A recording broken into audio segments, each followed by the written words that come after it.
Let's learn how to do multitasking. In this multitasking mode, we can use two applications in one time. Let's learn how to use two applications in same time. Now I open some applications.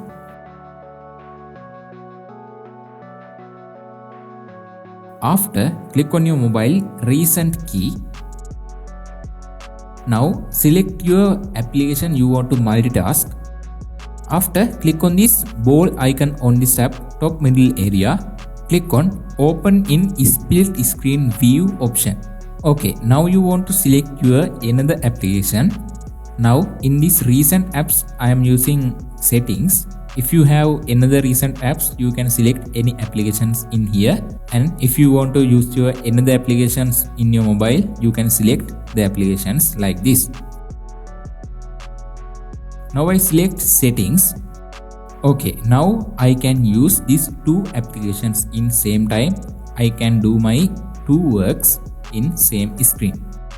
You can change this application position by clicking this icon, and you can resize this application like this.